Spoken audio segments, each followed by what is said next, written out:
হয়, আমাৰ সকলো অসমবাসীৰ বিহুবুলীয়া ৰাইজক আমি কুচুবাৰী যুৱক সংঘৰ তৰফৰ পৰা প্ৰথমতে অসমীয়া নৱবৰ্ষ আৰু ৰঙালী বিহুৰ শুভেচ্ছা জনালোঁ।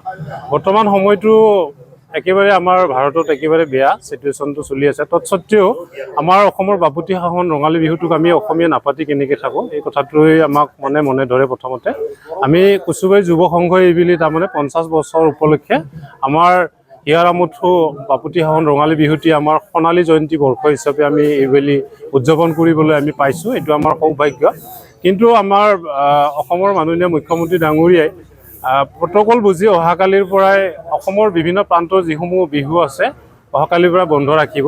কিন্তু আমি ভাগ্যৱান বুলি ক'ম আমি কুচুবাৰী যুৱ সংঘই। আজি আমি আগতীয়া দিনটোত অৰ্থাৎ আজি অন্তিম দিনটোত আমি তাৰমানে সৌভাগ্য বুলি ধৰি লৈ আমাৰ কাৰ্যক্ৰম নিকাখিনি অন্ততঃ আমি ভালধৰণে চলাই নিব পাৰিম। আমাৰ অন্তিম দিনৰ আজি প্ৰথম কাৰ্যসূচী আছিল আমাৰ সাংস্কৃতিক শোভাযাত্ৰা। আমি ইয়াত যিহেতুকে কুচুবাৰী অঞ্চলটোত প্ৰায়খিনি জাতি জনগোষ্ঠীৰে আমি বসতিপূৰ্ণ অঞ্চল, গতিকে আমি মূলতঃ আমাৰ প্ৰায় 11টা কৃষ্টি দল হৈছে আৰু আমাৰ এই আশে পাশে থকা প্ৰায় 11টা আয়তী নাম দল আৰু আমাৰ বিহু দল, বেণ্ড পাৰ্টি, ওজাপালি আৰু হাতী, আমাৰ ম'হৰ গাড়ী ইত্যাদিকে কৰি আমি সাংস্কৃতিক শোভাযাত্ৰাটো বাহিৰ কৰিছোঁ। তাৰ লগতে আমাৰ আবেলিৰ ভাগত আমাৰ কাৰ্যসূচী কিছু আছে। আমাৰ এই অনুষ্ঠানটি পাতাত আমাক যিসকল বিশেষভাৱে আমাৰ সম্বল থকা ব্যক্তিসকলে আমাক উৎসাহ প্ৰেৰণা যোগাই আমাক দাতা হৈছিল, সেইসকলক আমি দাতা সম্বৰ্ধনা অনুষ্ঠান এটা আমি আয়োজন কৰিছোঁ আবেলি।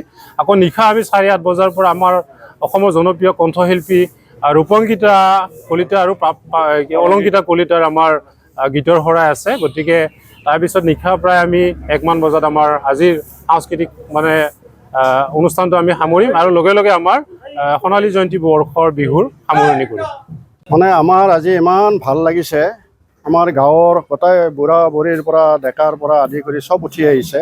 আজি আমাৰ কুচুবাৰী যুৱ সংঘৰ সৌজন্যত সোণালী জয়ন্তী বৰ্ষ বিহুৰ আজি অন্তিমটো দিন, অৰ্থাৎ 9 তাৰিখ 9 মে 2025 অন্তিম দিনৰ কাৰণে আজি আমি এটা সাংস্কৃতিক শোভাযাত্ৰা বাৰেবৰণীয়া সাংস্কৃতিক শোভাযাত্ৰা আমি উলিয়াইছিলোঁ। এই সাংস্কৃতিক শোভাযাত্ৰাত ইমানেই ভাল লাগিছে যে বিভিন্ন জাতি জনগোষ্ঠীৰ কৃষ্টি দলবিলাক আহিছে। যেনেকৈ বড়ো আহিছে, বড়ো খেৰাই আহিছে, ৰাভা আহিছে, আদিবাসী আহিছে, হাজং আহিছে, কোচ ৰাজবংশী আহিছে, কলিতা জনগোষ্ঠীৰ পৰা আহিছে আৰু বিভিন্ন কৃষি সঁজুলিৰ সৈতে জড়িত কৃষকসকল জড়িত হৈ পৰিছে আৰু আমাৰ বিভিন্ন গাঁও চুবৰ পৰা IT দলবিলাক আহি আমাৰ এই সমদলত অংশগ্ৰহণ কৰিছে।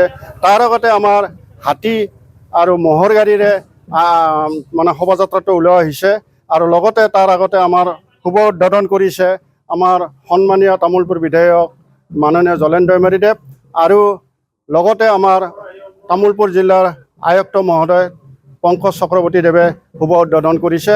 আৰু এইটোৰ কাৰণে ভাল লাগিছে আমাৰ বিভিন্ন জাতি জনগোষ্ঠী লগ লাগি যিটো আমাৰ অসমৰ ঐক্য এনাজৰীডাল মজবুত কৰি অসমলৈ বাৰ্তা কৰি আনিছে যে আমি মজবুত হৈ থাকিম। সকলো জনগোষ্ঠী আমাক যাতে কোনো কাৰণতে ধুমুহাই আগচি ধৰিব নোৱাৰে, আমি সকলো অসমীয়া এক হিচাপে আমি আমাৰ একতাটো দিশৰ কাৰণে আমি প্ৰচেষ্টা হাতত লৈছোঁ। এইটোৰ কাৰণে আমাৰ আজি ভাল লাগিছে।